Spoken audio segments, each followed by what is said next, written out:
Bien-aimés, bonjour. Rhapsodie des réalités du lundi 29 septembre 2025. Notre thème d'aujourd'hui est déclarer ce que vous voulez. Alléluia. Notre verset d'ouverture tiré de Job 22, verset 28.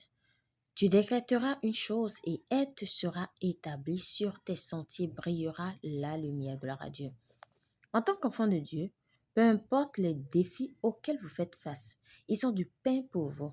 Vous êtes un vainqueur, pas une victime. Vous pouvez changer les situations désespérées.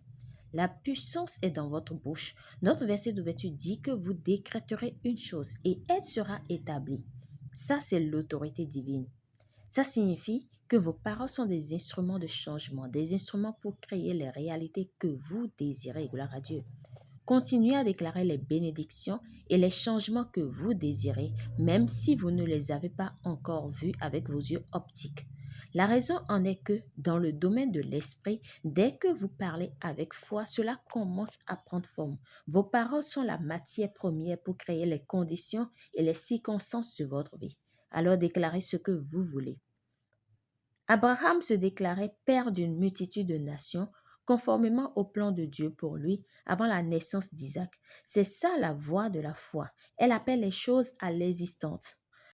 N'attendez pas que les choses changent. Déclarez le changement. N'attendez pas de vous sentir béni. Dites je suis béni, car c'est ce que dit la parole.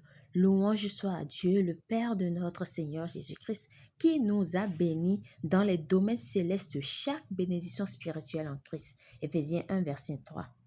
La version NIV. Continuez à déclarer votre santé, votre paix et vos progrès. Parlez à votre corps, parlez à vos finances, parlez à vos circonstances. Plus vous affirmez la parole, plus vous établissez la réalité du ciel dans votre vie. Les bénédictions de Dieu, les réalités du royaume sont activées par la voix. Même votre salut a été activé par des paroles. Romains 10, verset 9 à 10. Chaque fois que vous parlez en accord avec la parole, vous donnez une substance divine à l'invisible. Alors, ne cessez jamais de parler. Continuez à prophétiser votre destinée. Continuez à relâcher des paroles pleines de foi. Déclarez que votre changement est arrivé. Affirmez que votre vie va vers le haut et vers l'avant. Vous êtes excellent et rempli de gloire. Alléluia. Si par exemple, vous avez été endetté ou en difficulté financière, déclarez que vous êtes dans l'abondance et maintenez votre confession. Tenez-vous-en à ce que la parole dit à propos de votre prospérité.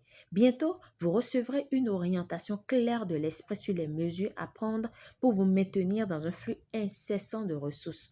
Souvenez-vous, par le Saint-Esprit, nous connaissons les choses que Dieu nous a données gratuitement et nous les proclamons. 1 Corinthiens 2, versets 12 à 13. Alléluia. Prière.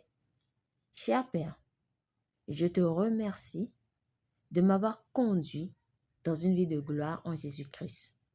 Je suis béni, fructueux et favorisé, marchant dans l'abondance, la santé et la sagesse divine. Je suis guidé par le Saint-Esprit pour connaître tout ce que tu m'as donné gratuitement en Christ. Et je le proclame et je le vois se matérialiser et être établi dans ma vie au nom de Jésus. Pour une étude approfondie, nous lisons Romains 10, verset 9 à 10, Romains 4, verset 17, Marc 11, verset 23, 1 Corinthiens 2, verset 12 à 13.